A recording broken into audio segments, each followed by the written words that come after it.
Bismillahirrahmanirrahim. Assalamualaikum warahmatullahi wabarakatuh.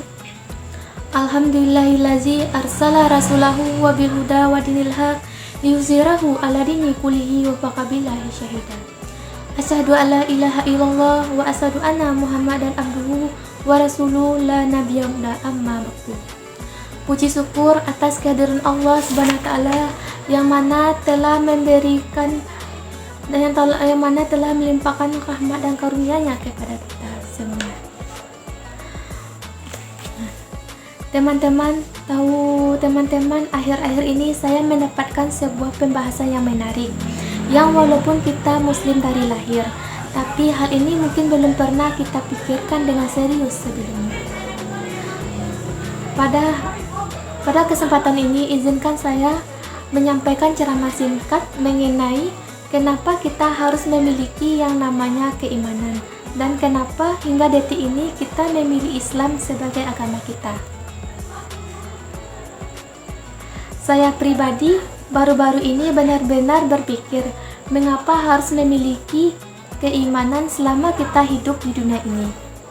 Meskipun secara kasat mata dapat kita lihat sendiri bahwa tanpa keimanan seorang pun dapat hidup dan menjalankan kehidupannya. Kalaupun ada orang-orang yang mengaku keimanannya, belum tentu juga kehidupannya lebih baik daripada orang yang mengaku tidak beriman. Menarik ya teman-teman. Sekarang coba bayangkan bagaimana jika manusia membiarkan dirinya hidup tanpa tujuan dan aturan.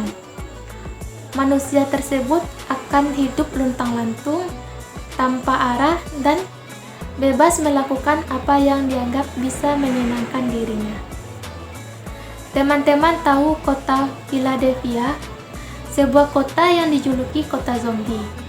Menurut saya, itulah hasil akhir dari kebebasan nilai dalam kehidupan manusia. Seram sih. Oke, itu satu sisi dari manusia yang tidak memiliki keimanan. Kehidupan mereka akan hancur dan akan berantakan.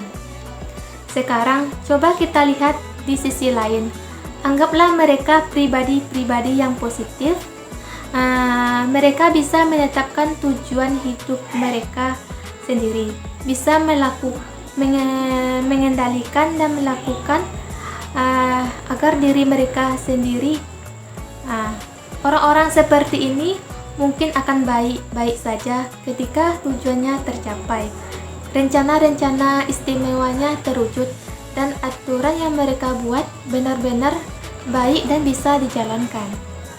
Tapi, bagaimana jika terjadi sebaliknya? Ketika tujuannya yang mereka buat tidak tercapai, dan dia ingin menjadi orang kaya. Udah 24 jam berusaha, nggak kaya-kaya juga.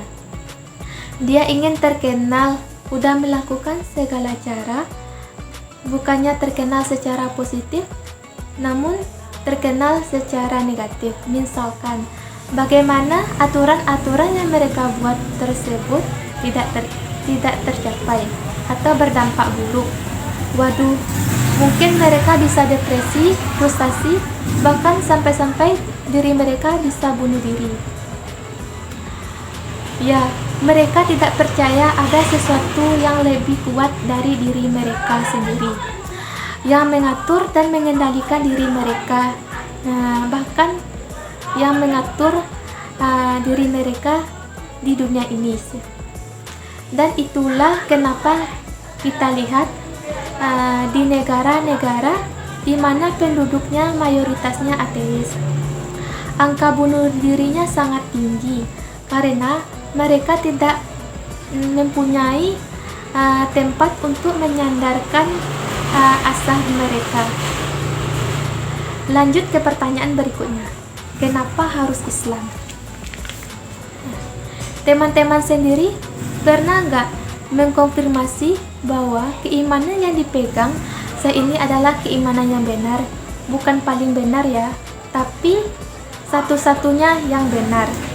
Nah, kalau belum, menurut saya kita harus wajib benar-benar melakukan perjalanan untuk membuktikan kebenarannya. Karena jangan sampai kita percaya kepada Tuhan yang salah. Jangan sampai kita mengikuti ajaran yang akan menyesatkan diri kita.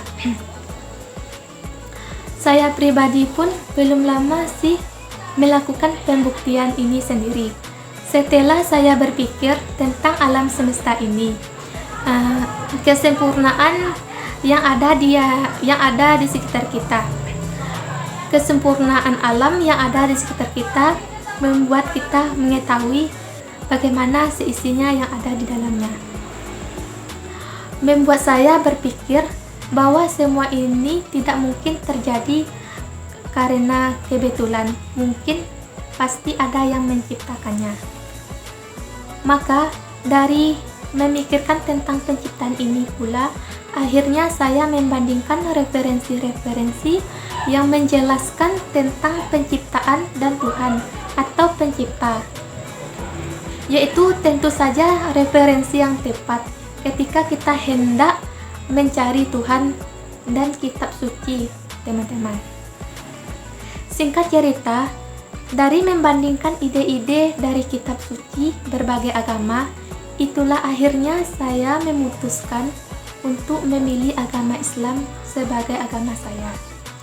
Karena Al-Quran sebagai referensinya terjamin originalitasnya, seperti apa diturunkan tidak bertambah dan tidak berkurang satu ayat pun juga, hingga kapanpun.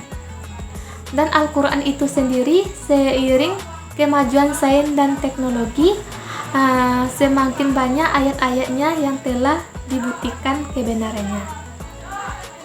Jadi kesimpulannya yaitu kenapa saya harus memiliki keimanan pada Islam sebagai agama yang kita tuju, yaitu itulah kenapa menurut saya kita harus memiliki keimanan dan memiliki Islam sebagai agama yang memandu hidup kita, agar hidup kita benar-benar diatur oleh pencipta kita, sehingga berjalan lebih baik dan sampai pada tujuan yang kita inginkan, yakni surga. Sekian dari saya. Terima kasih telah menyimak. Wassalamualaikum warahmatullahi wabarakatuh.